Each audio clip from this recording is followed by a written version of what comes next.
So as you were gauging just the entire picture when you took the job in Atlanta, what was the first thing you felt like you had to do?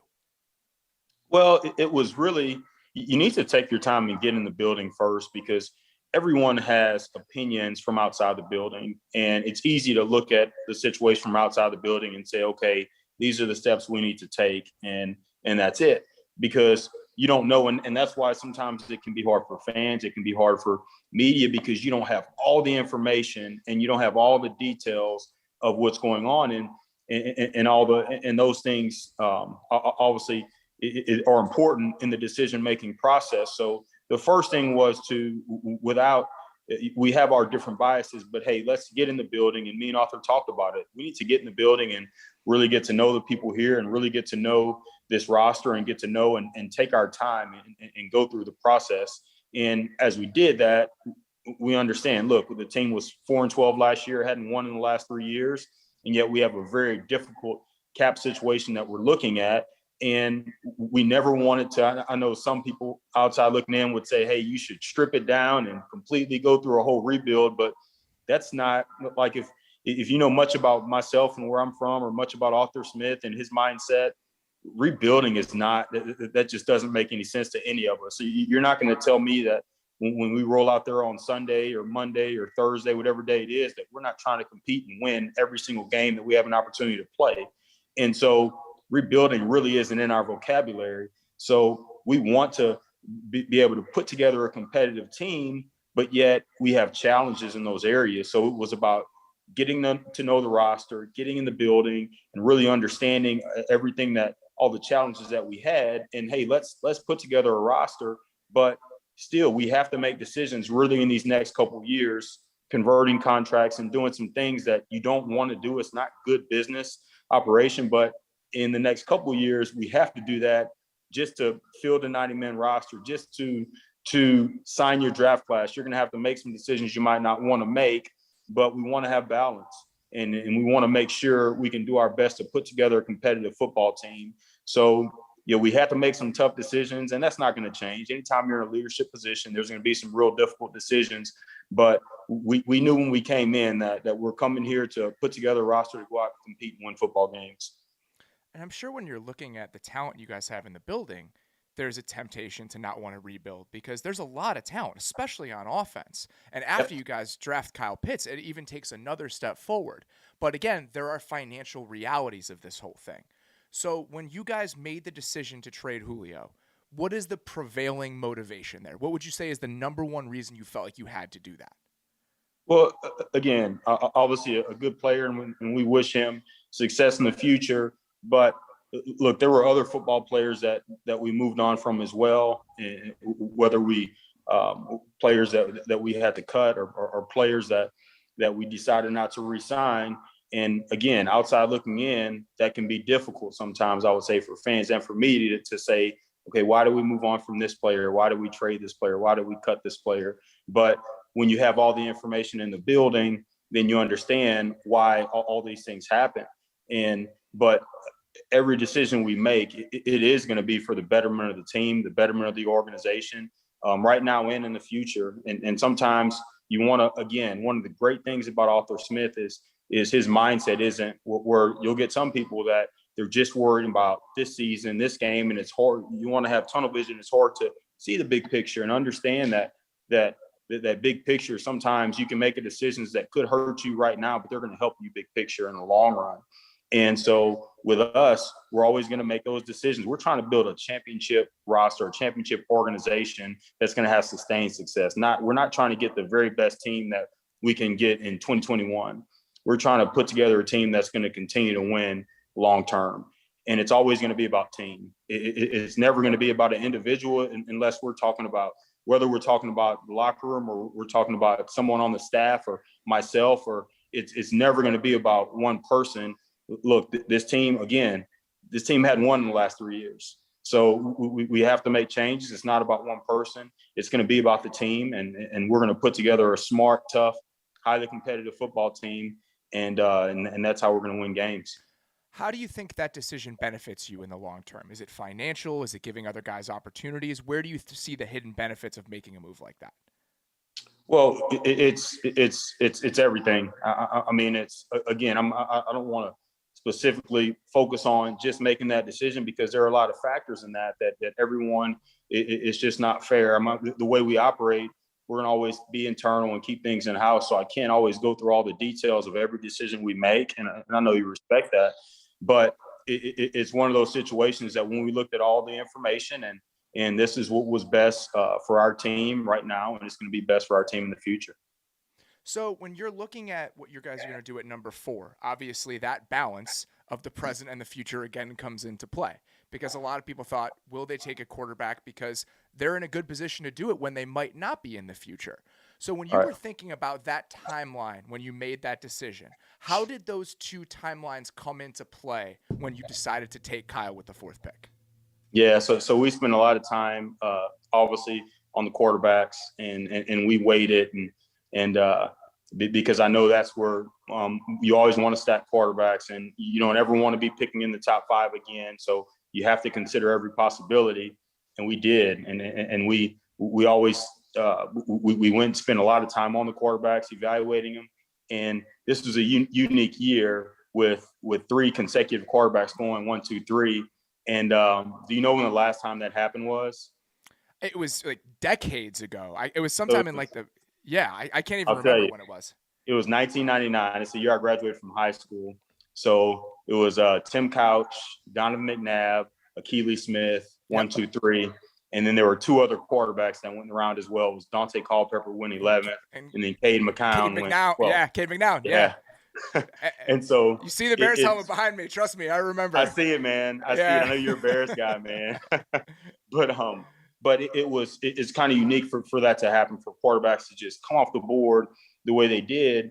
And look, it's at the end of the day, you're not gonna, just because you pick a quarterback in the first round doesn't mean they're going to be successful. Now you want to obviously in our minds, we're always going to take the best player off the board. And that's how we see it. And that's how, and Kyle Pitts, we're very excited about him. And we feel like he's going to make an impact for us. And we're excited about that player. We weighed everything, whether we're talking about taking a quarterback, trading back, we weighed all the different possibilities. And when we came down to it, where we were sitting there at 4, we felt like he was the best player on the board. And that's our mindset. Now, look, right now we have Matt, and we love Matt, and we're excited about Matt and his mindset, his work ethic, and just the way he competes and the passion that he has. We're excited about him. We have AJ and we have Felipe, and that's our quarterback room. We're excited about it, and we're going to continue to add. We're always going to be looking to add quarterbacks, and we're going to be looking to add at every other position. But when we sat there at 4, man, we're really excited about getting Kyle Pitts in this building.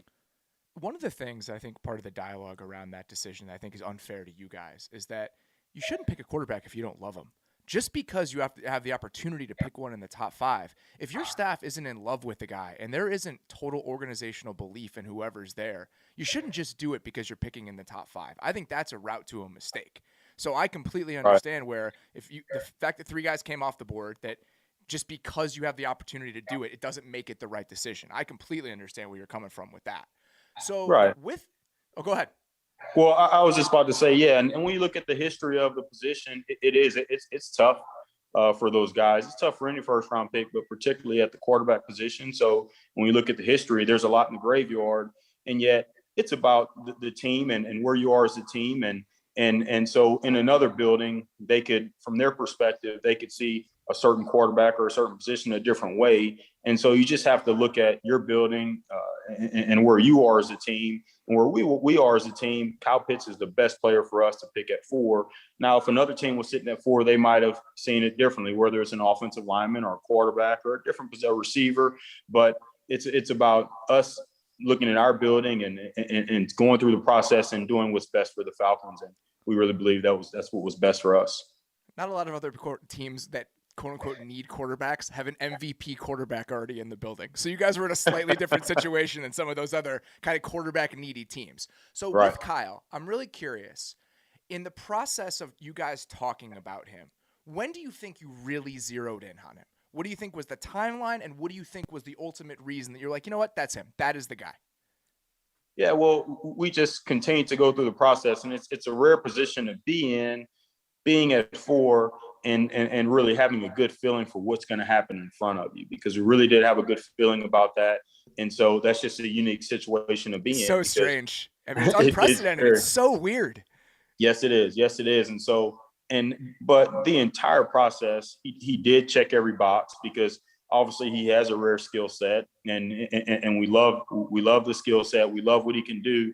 And every time, every exposure we had to him, when you meet him and spend time with him, he's got the right makeup. He's only 20 years old, but definitely one of the more mature 20-year-olds I've ever been around. And he's a worker. Just the way his presence, and he's one of those guys that was raised the right way. So when you have that skill set combined with the makeup, then you feel like that person's going to really be able to reach their ceiling. So I would say what really solidified it for us, that and what told us that, hey, if we're sitting here at 4 and the things that happen that we expect to happen, we're taking him. I would say the man that he is really solidified that for us. So every time we met him, we felt good about it. Was there a moment, either a game you watched, a play you watched, a conversation you had with your scouting staff that was particularly pivotal, that's kind of stuck with you? I wouldn't say that. I would say the consistency of it, though. Yeah. Whether you're talking Yeah, about, any game you throw on is probably going to do yeah, that for you. yes, I would say that there was a real consistency about it. Like you say, any game you put on, any workout, any meeting with him, and we have so many people involved in the process with the coaches and the player development department. We have so many people that are involved in the process, and there was a consistency about the player, and there was any time, whether we're talking about the man he is, the makeup, or we're talking about the skill set and the player he is, there was a consistency about it. Do you feel like because he's so unique when it comes to his skill set that you guys had a hard time doing historical comparisons or understanding appropriate value just because he's so different than essentially every prospect that's come along in the past 10 years? Yeah, he is unique. It is hard to draw comparisons to him and to put him in a box and say he's a tight end or he's a big receiver. It was really hard to draw comparisons to him. But what made the process, I don't want to say easy, but when you have a head coach that is he's your play caller, and that when he's very convicted on something, and the coaching staff's very convicted, and the scouting staff is very convicted, when everyone is, then you feel really good about it. But I would say that hearing the head coach and talk about the ways that he could use him and what he's going to do for him on offense, when he's the one that's calling the plays, that really makes a difference. What sort of specificity is there in those conversations? Does it happen on a whiteboard? Is it like, this is where he's going to line up? Does it get that granular when you guys are talking about it?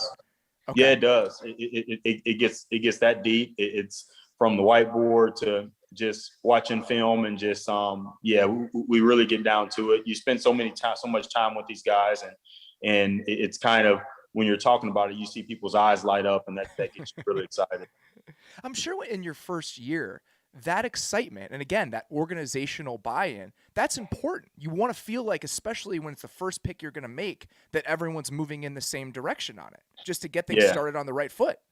Yes, 100%. You want to draft class, whether you're talking about the draft or you're talking about free agents. You want to bring in people that you are highly passionate about and that you feel really good about. And there was such good communication between the coaches and between the staff, and when you're really passionate about the players that you're bringing in, you feel really good about them. There's a real excitement about it. That's awesome. You couldn't be, and because sometimes it's not. I mean, sometimes you'll have players or decisions that you make, and everyone's not always going to be on the same page, and that's what you want. You want people that are going to give their opinions. You don't want groupthink. You don't want yes man. And I believe we have that in our building. We have people that are going to give their opinions, or well-researched opinions. And so when everyone is on the same page, I think those are unique opportunities, and this was definitely one of them.